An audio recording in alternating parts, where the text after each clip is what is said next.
बसपा पुजारी आपने बयान दिया जिसको मौलाना ने अब आपत्ति जताई और कहा है कि इन्हें ऐसे बयान नहीं देना इन चाहिए। नालायक हैं, इनको ज्ञान नहीं है किसी भी प्रकार से। हमने किसी भी मजहब को या किसी भी धर्म गुरु को नहीं हमने बोला। हमने एक अपने सनातनियों को जगाने के लिए जो प्रायोजित तरीके से हमारे भारतीय सनातनी हिंदुओं का ब्रेन वॉश किया जाता, उसको हमने जागरूक हिंदुत्व के नाते, हिंदू के नाते हमने बताया है कि हवस का पुजारी वर क्यों होता है। बोलचाल में पुजारी हमारे सनातन धर्म का सबसे बड़ा पद है, सनातन धर्म में उसका सम्मान है, पूजा करते हैं। अच्छा, हवस का पादरी क्यों नहीं होता, हवस का मौलाना क्यों नहीं होता?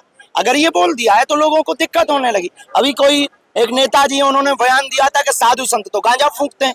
कोई अंसारी जी है, उन्होंने कहा कि महात्मा गांजा फूंकते हैं। ये बेफिजूली की बात है। महात्मा गांजा फूंकते, सब नहीं फूंकते। ऐसे तो अंसारी आतंकवादी होते हैं, पर सब नहीं होते हैं, पर कुछ होते हैं। तो ये सब पर आप टारगेट नहीं कर सकते हो। उसी प्रकार पुजारी कुछ गलत हो सकते, पर सब पुजारी गलत नहीं हो सकते ना। तो सबको टारगेट क्यों किया जाए? हवस का मौलाना क्यों नहीं हो सकता है? हम किसी भी मजहब के खिलाफ नहीं है, उनको बुरा नहीं मानना चाहिए। अगर किसी को बुरा लगा हो तो लगना चाहिए, उसमें हमको कोई दिक्कत नहीं। इजराइल के द्वारा आतंकी अड्डों पर हमला किया जा रहा है, उन्हें खत्म किया जा रहा है और भारत में उसका विरोध किया जा रहा है, इस पर क्या कहना है? ये भारत की यही सबसे बड़ी दिक्कत है। राष्ट्रविद्रोही, मानवद्रोही, इन लोगों का भारत के कुछ लोग सपोर्ट करते हैं। बाकी जो मानव को जोड़ने का, एकता का काम, सनातन का काम, भारत को जोड़ने का काम करते हैं, उनका विरोध करते हैं। इस बात से ही तो भारत पीछे है, इसीलिए तो हम लोग विदेशों के मुकाबले में पीछे हैं। यही दुर्भाग्य है भारत का, जो आतंकवादियों का सपोर्ट। नवरात्रि में हमारा यही विचार है कि आपकी देवी की मूर्ति स्थापना रखना तब सफल है, मूर्ति पूजा करना तब सफल है, जब आप यह प्रण लेवे कि प्रत्येक बेटी की आबरू इज्जत पर उठने वाली उंगली को ही तोड़ देने का संकल्प अगर ले लिया जावे तो ही तुम्हारी नवरात्रि पूजा सफल है। वरना देवी दुर्गा मूर्ति पूजा रखने से भारत का कल्याण नहीं होना है। माता के प्रति हमारी आस्था है, हम भी माता की पूजा करेंगे, हम भी देवी माता रखेंगे। हम देवी माता के विरोध में नहीं है, पर उन लोगों के विरोध में जो 9 दिन तो दुर्गा दुर्गा करते, 10वें दिन मुर्गा मुर्गा करते हैं, हम उन लोगों के विरोध में हैं। माता देवी को रखने वाले लोग संकल्प लेवें, दुर्गा पूजा के साथ भारत की बहन बेटियों के साथ होने वाले अत्याचार पर कम से कम खुलकर बोलें। महालक्ष्मी के 30 टुकड़े हुए, 30 टुकड़े हिंदू बेटियों के हो रहे हैं। इनके लिए अब हिंदुओं को संकल्प लेना पड़ेगा। चलाया गया था, पर क्या संदेश देना चाहते हैं? नवरात्रि के एक दिन पूर्व में बागेश्वर धाम पर स्वच्छता अभियान चला गया। सभी लोगों की एक दवाई, धाम को और घर को रखना है, हमें घर में रखना है साफ सफाई। साफ सफाई से ही, स्वच्छता से रोगों से बच पाएंगे। वर्तमान में रोग बहुत बढ़ रहे हैं। बागेश्वर धाम पावन तीर्थ पर लाखों श्रद्धालु आते हैं। हमारी प्रार्थना है अपना कचरा डस्टबिन में डालें।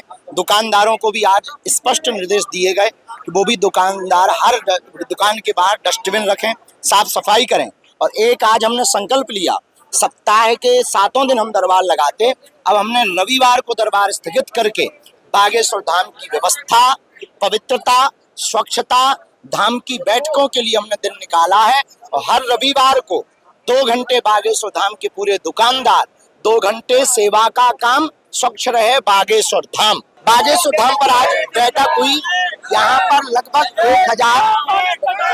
1000 होम स्टे, ढाबा और दुकानें, जो बाहर के लोग हैं उनके मालिक गांव के, जिनकी जमीनें हैं उनके हैं।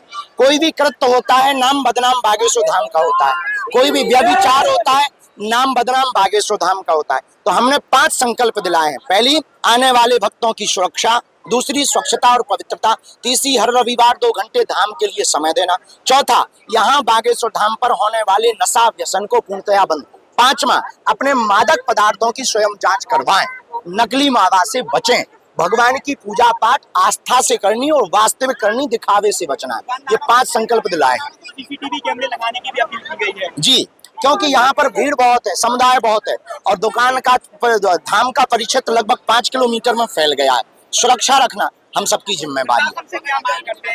प्रशासन बागेश्वर धाम का बहुत सहयोग करता है। कलेक्टर साहब, यहाँ के एसपी महोदय, यहाँ का एक पदाधिकारी धाम की बहुत मदद करता है। उनसे कोई अपेक्षा नहीं, बस यही है मादक पदार्थों की जांच हो जावे। और यहाँ पर आने वाले बहुत ज्यादा वाहनों में बहुत ज्यादा दिक्कत हो रही है। ऑटो में 20-20 लोग भर के लाते हैं, फिर एक्सीडेंट होते हैं, लोग बदनाम धाम को करते हैं। तो इस पर बाकी प्रशासन बहुत मेहनत कर रहा हर शनिवार को, बल्कि जांच के लिए पदाधिकारी भी आते हैं। क्या कहना चाहेंगे आप? छतरपुर की जितनी रामलीला के स्थान है, सभी जगहों पर वहां के दर्शक जावें, रामलीला का अभिनय दर्शन करें और चरित्र को जीवन में उतारें। छतरपुर में कई जगह छोटी छोटी जगहों पर रामलीला हो रही है, तो सभी बुंदेलखंड वासियों से यही कहना है कि अपनी पुरानी परंपरा को जीवंत रखें, यही हमारी धरोहर है। बागेश्वर धाम पे भी रामलीला होगी। धन्यवाद।